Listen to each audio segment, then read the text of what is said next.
Life leaders, how you doing? Hey, it's Kyle, and I wanted to just send you guys out a video. Though we're not meeting up this month because we've just got so much going on. I still wanted to make sure you are all keyed in, knowing what's going on, and so you're able to communicate to your teams and to your leaders that you work with, that you serve with, and also to your groups. So, first of all, why are you getting this message? I think it's important to always be reminded that we are in this together. We together are building the church. And what you do, whether it's up on stage, behind the scenes, some Sundays, not every Sunday, some just leading a group, and that's awesome, all of it. The reason why you're getting this message is because you influence people and you move people. And that's the definition of a leader. And so I want to encourage you to keep doing that, to lean into what God has called you to who you are, and to why you're part of this work called Fresh Life here in Portland, Oregon. We've had an amazing 12 months. It's been just an absolute joy to serve with you, alongside of you, to be your campus pastor and to be your friend. My wife and I and our family are so glad that we're here, and we are so glad to know you and be a part of your lives and for you to be a part of our lives. And it's just the joy of a lifetime. That said, we've seen over 90 decisions for Christ in 12 months at Fresh Life Portland. That's amazing. Let me just temper that with a little bit of statistical comparison. Did you know that the average church size in the United States is only 35? So we've seen God add almost on average 3 churches to our congregation just in a year in salvation alone, not to mention people that are moving here from out of state or finding Fresh Life to be their home after looking for other churches, whatever. That's just from salvations. And I'm so excited about that. I'm so moved by that. Knowing that salvation is a miracle, that is 90 plus very significant things that we were witness to, that God didn't need us for, but chose to include us in. And that's just what we get to see on earth. But we also know that those that labor in the work of God are also storing up treasures in heaven. And so if this is as much as we know now, just imagine one day in heaven. Wow, what an amazing thing that God would choose to reward us that way. So cool. So that's something that you ought to know, and I think you deserve to know. Also, we've set some pretty ambitious goals for this next 12 months here in Portland, and I'd love your help. I'd love your creative insight. I'd love your opinions. I'd love your suggestions, and I'd also love your support as we move forward to grow this church. Right now, we're looking to a pretty ambitious number to reach by next year. I know that's something that is foreign in some ways to think, wow, we put a target on a year, but that's because we're working to see God move, and we believe that what is respected gets inspected, and what's growing gets measured. And so we want to be always watching to see, are we growing? And if not, why? And if we are, why?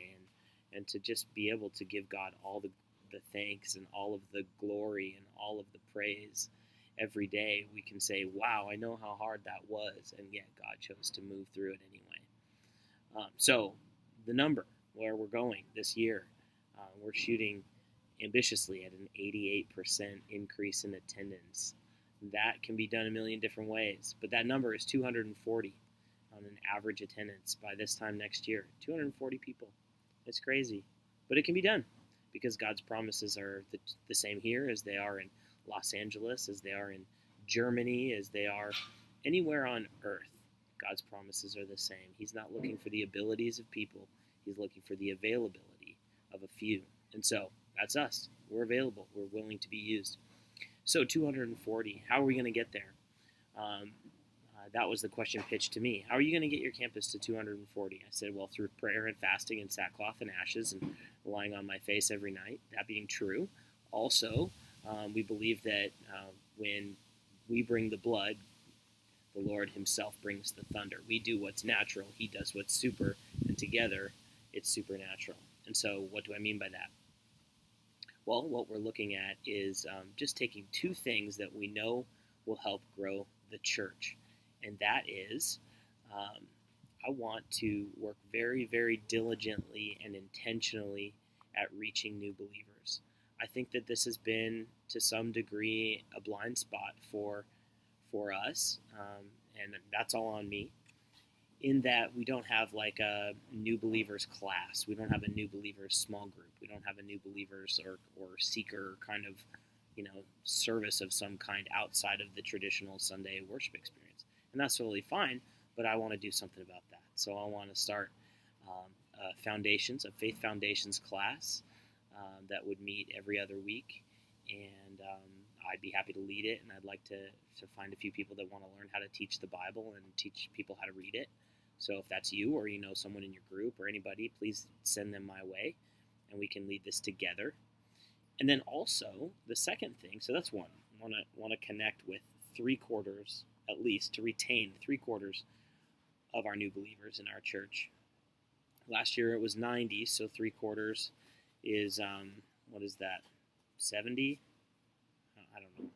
That's like 67 um, new believers to add to what we're doing, and I think that'll be thrilling. And then secondly, I want to do a better job at engaging our brand new guests, whether they're families, students, or adults. And to do that, I want to have like an open house kind of once a month type of group for people to get together and meet up and get to know us, you, me, other folks in the church, other team members, and just experience community. I think that it's really, really, really important, especially that because we're a video campus, that connection is paramount. Making a connection has never been more important because, I think we all understand the initial sort of resistance when someone comes that's new and discovers it's a video teaching, and maybe they think that that's a negative. Those of us in this room, we know that's not a negative. Hey, the Lord spoke through a donkey one time. If we don't praise him, the rocks will cry out. We have zeros and ones and the internet, and John Wesley had a horse, and he rode 250,000 miles in his life to evangelize the eastern seaboard of the U.S. We're just doing what we believe to be an asset, to be something that we'll be accountable for one day.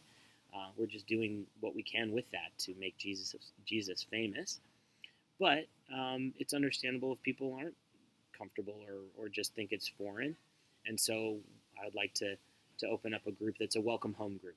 And we serve dinner and just make it a community effort to introduce ourselves, hear their story, get to know them, and show them that we are a passionate people that is excited that they're a part of our lives and that they're destined for impact, that they are a part of this for a reason, and that we really begin to see a movement.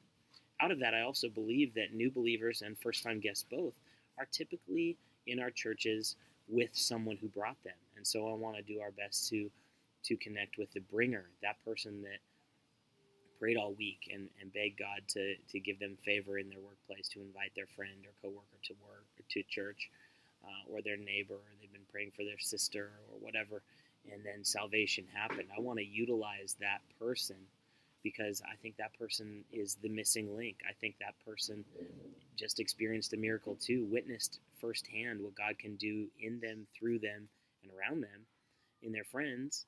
And so this welcome home group would be something for them to also come to and invite their friends to, and really just be something special on the calendar once a month, that we're all together and just enjoying life, and it not be complicated but be fun and be powerful and rich. And I just believe those two things, if we focus on connecting and retaining every first-time guest and as many as we can, every new believer in the house, I think we're going to see our church grow. We had 330 first-time visitors come through our doors last year, not counting the 90 decisions for Jesus. So 420 people filled out a connection card and let us know. We know there's more than that. So then when you look at that math, you go, oh, well, God's given us so much. we can do everything we can then to be faithful with what we're given, and God will continue to expand our borders. I just believe this is Portland, Oregon. This is a place that needs Jesus, and here we are serving Him and offering ourselves willing. I just believe that He will use us. And honestly, at the end of the day, it's not about the total number. It's really for you and for me a matter of trusting God and being faithful and willing, and doing things sometimes that we don't even feel comfortable doing or like doing all the time, but doing it because we know that we're called to. And I really believe that calling is the true test of opinion, calling is the true test of agenda, and calling is the true test or time is the true test of calling. And so over time, we sort of witness all that's within us if we really believe we're called, because we'll face these things, these daunting tasks, these big challenges, these initiatives, these pushes. We'll face them head on with the grace of God, and we'll say, I'm called to this. I can handle it. I'm excited. I'm willing to be used. And I know that's my heart, Jessica's heart, our family. That's why we're here. A year ago, my wife and I were sitting on our porch. I'm sitting on a porch, but it's not quite the same, in Billings, Montana, asking God if we should move to Portland and be part of this thing. And Jessica said, why would our yes to Billings in 2010 be a no to Portland in 2017? Boy, there's no arguing that. What a great spirit, and what a great answer. That, right, we said yes to God. Over all things, we said yes to being used by God. And hopefully that's why you're part of this leadership group, is because you said, I want to be used by God. And no, it wasn't convenient for us, and it certainly was not easy, and that's not the point. A comfortable life is not the goal of a Christian. The goal of a Christian, the life pursuit of a Christian, is to see people that don't know Jesus to come to know Him, to make disciples, and to influence our community to know God. And it's a thrill when you're part of it. So thank you for all that you do. Thank you for being part of this team. Let's not keep the lid on this team. Let's not let this be the end of the size of our team. Let's bring people into this group. If you know folks that have a hunger to do more, to lead, or to influence, or to support, just talk to me. Let's put them in this community, into this little body of the core of the core. And let's continue to see God use us. Let's be saying grace, grace over year 3 at the end of year 2. Let's be on tiptoes, trusting God even more next year than this year, because we saw Him move faithfully through us as we serve faithfully together. What do you say? Well, I love you, church. I love you, leaders. And I'm just so thankful to be a part of this thing with you. Thankful for you and all that you do to grow this church and to build the kingdom of God. I will send you a couple little calendar reminders for things that are happening here in the month of September, but that is really just the heart and soul of what I wanted to share with you, is where we're headed in a year and how we're going to get there. Love you guys. Talk to you real soon.